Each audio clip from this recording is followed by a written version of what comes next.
If you've been trying to paint fill acrylics, I'll bet this looks pretty familiar. But what if I told you I could get you this result consistently, repeatably, and predictably every time you paint fill acrylic? Today on Laser Nug.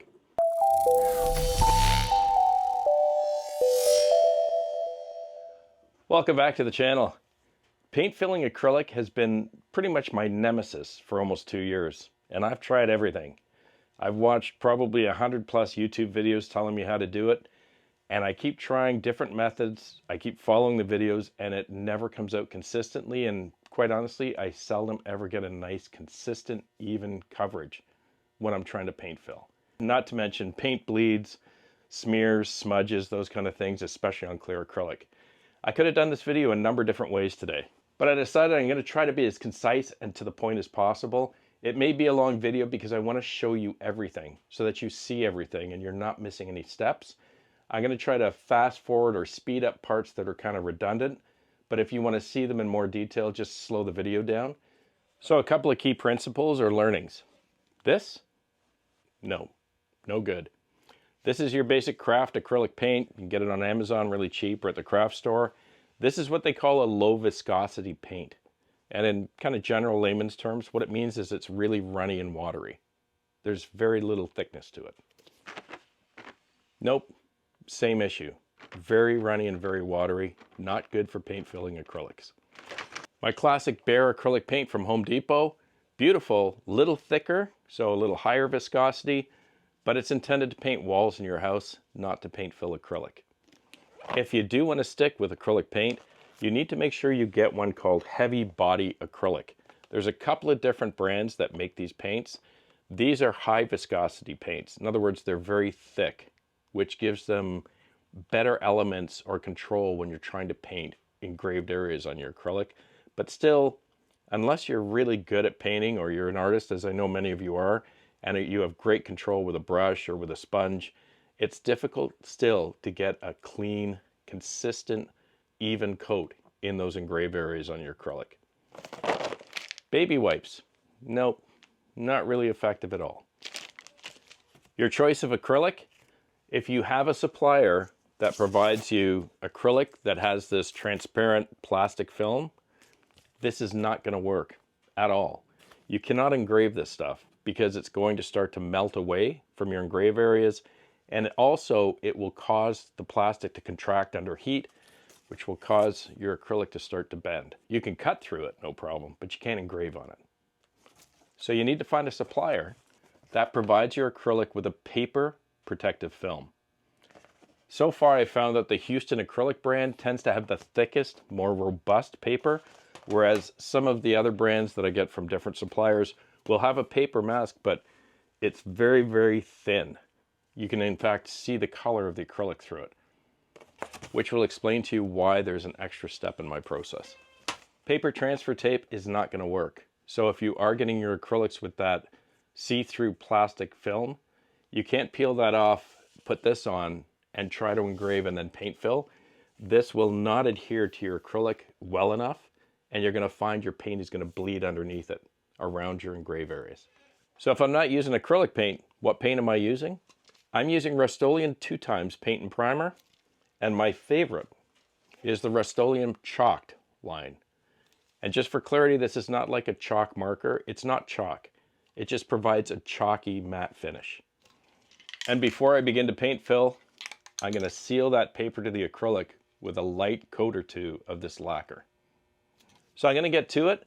I'm going to do 2 test pieces for you, 9x6 roughly in dimension. I've got different size fonts as well as a couple of designs with different smaller and larger engrave areas, so you can see the difference across various different designs or components of a sign that you might make. We're going to jump into Lightburn. I'm going to share with you my settings, and I'm going to take you through the steps from start to completion, and you can see the results for yourself. Let's go. So I just wanted to spend a minute to talk about the settings I provided you on my 30 watt RF C02 bolt. You'll notice that I'm doing 2 passes on my engrave. I'm running acrylic here and I'm only running at 40% power. And that's because acrylic is a plastic. So I always like to be careful with how much heat I throw at it at once because I want all the edges of any of my engraved areas nice and crisp. So I use a bit of a lower power. And in this case, because I'm paint filling, I need more depth than I would normally engrave. So I've run it 2 passes so I can get the engrave a little deeper than normal. If you've got a really shallow engrave, you run the risk that you're going to start wiping the paint out of the engrave while you're trying to clean it afterwards, or in the event that you wipe it with some kind of a cleaner or your acrylic cleaner, the paint will be sitting too shallow. So I want to make sure I create a deep well for that paint to sit in, well below the surface. You'll notice that I've got a bit of a higher LPI. You could run it at, 250, 300 LPI, but I want the bottom of my engraved letters or my engraved areas to be reasonably flat and smooth. And so I bumped it up to 535 so I can make sure, as you see here, if you look at the beans, for example, you'll notice the bottom of the engrave is very smooth and flat. And that'll allow my paint an opportunity to sit and create more of an even coat. So for the cleaning process, I want a soft, bristled toothbrush, not a hard one, and you need your air compressor because you want to be able to get all of the dust, or at least most of it, out of the bottom of your engraved pieces so that you're not painting on top of loose sediment. And the bottle you see there, that's just simple water. I don't soak or dampen the rag too much. I just give it a little bit of water so it can pick up the dust, that's all. As you see me cleaning out these engraves, I'm going to go back and forth. I'm going to use my toothbrush very gently because I don't want to pull up that paper mask or that paper protective film around any of my engraves or the edges. I want to keep it flat. And then I'll hit it with some air, and then I'll hit it with a toothbrush again and with air until I think it's pretty clean. Before I go any further or I start to paint, I want to put some painter's tape or masking tape around the sides of my acrylic.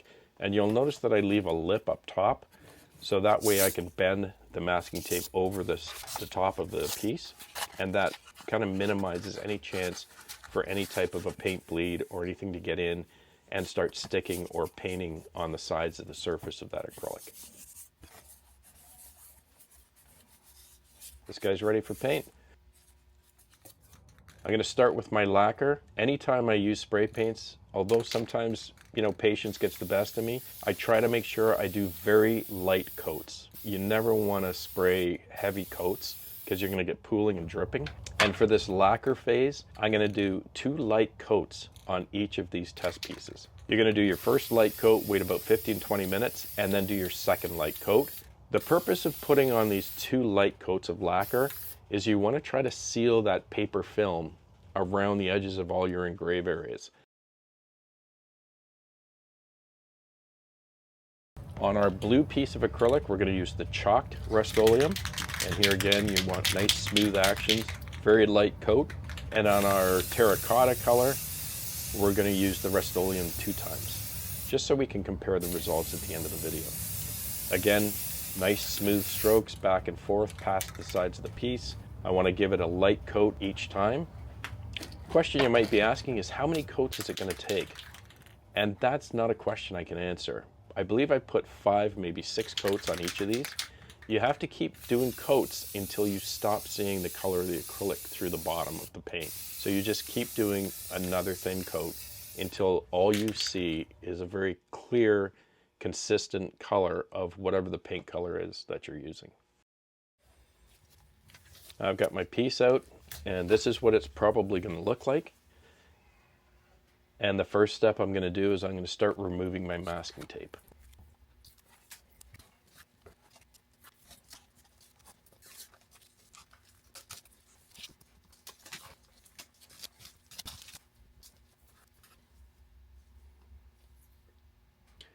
Once my masking tape is removed, I'm just going to take my plastic razor and I'm just going to try to lift one edge of that acrylic. Remember that acrylic is a very soft or sensitive material, and although they say that these plastic razor blades won't scratch it, I don't like to take chances, so I just take enough off a corner that I can start to peel. And this is what you should see as you peel this paper mask off. Remember, this is the moment of commitment. Once you start peeling it, there's no turning back. So if you've kind of tried to rush the job and you haven't allowed that at least 20 hours or 24 hours for that Rust-Oleum to start to cure, and something goes wrong, you can't stick the paper back and try again. Pretty much the piece is ruined, and you've either got a whole lot of work to try to fix it, or you've got to start again. And now from this point forward, I'm just going to pick my low-hanging fruit, so to speak, the stuff that's sticking out still, and then we get down to the nitty-gritty here. And this is where your Gorilla Tape's going to come in handy, because you're going to find that, you know, things like your A's, your B's, your P's, different letters will have pieces that didn't come off when you peeled the mask, and you just use your Gorilla Tape, you stick it hard and then rip fast, kind of on an angle, and you'll find you'll get all those little bits of mask out of the middle of those letters.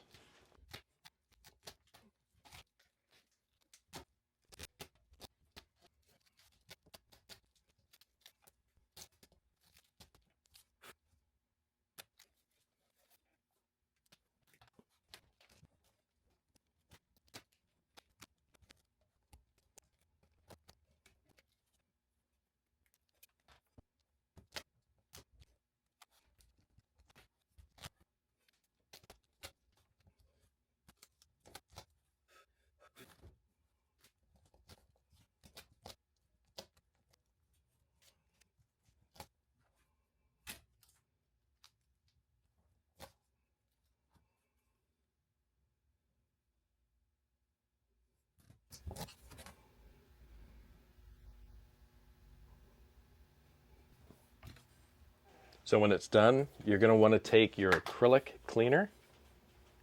Now remember, acrylic does not like alcohol, it does not like ammonia. Not really big fan of any type of chemical cleaner, and you know, if you clean it once with alcohol or ammonia, it's not going to hurt it, but if you're using it repeatedly or in large amounts, you may find it's going to cause your acrylic to haze a bit. So I use my Novus 1. I just want to clean it all up, and that's what she looks like. And this one, I believe, is the Rust-Oleum 2 times.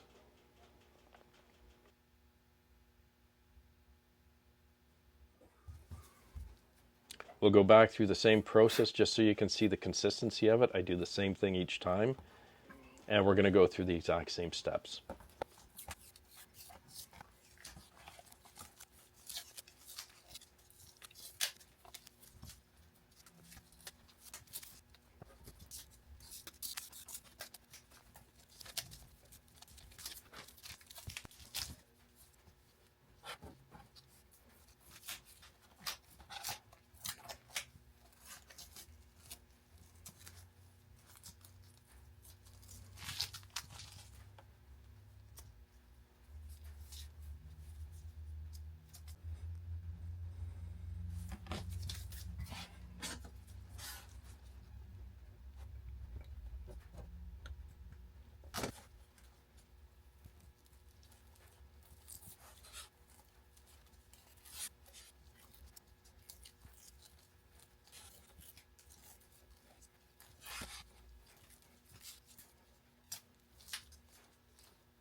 It took me just under 15 minutes to clean each of these, so that's half an hour for 2 of them.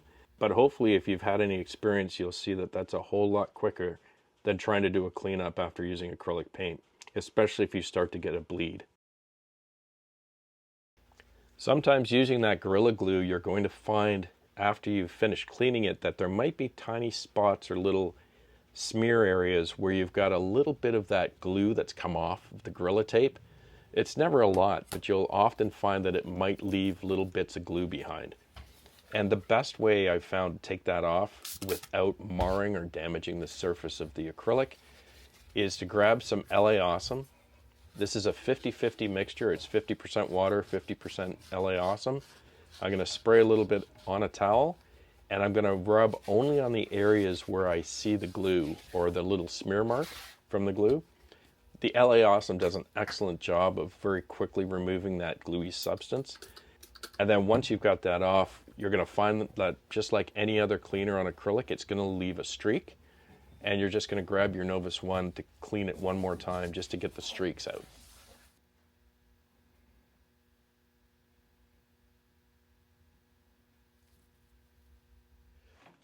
So that's a wrap for another video. I hope you found the information helpful. And if you are interested or you do paint fills on acrylic materials and you haven't tried using these paints, I'd urge you to give it a shot.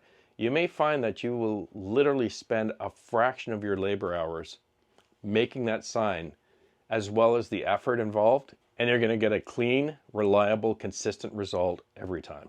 Thanks so much for sticking around with me. Have a wonderful week. Please be kind to each other, and I'll see you again on the next video. I'm Gord Potter, and you've been watching Laser Nug. Cheers.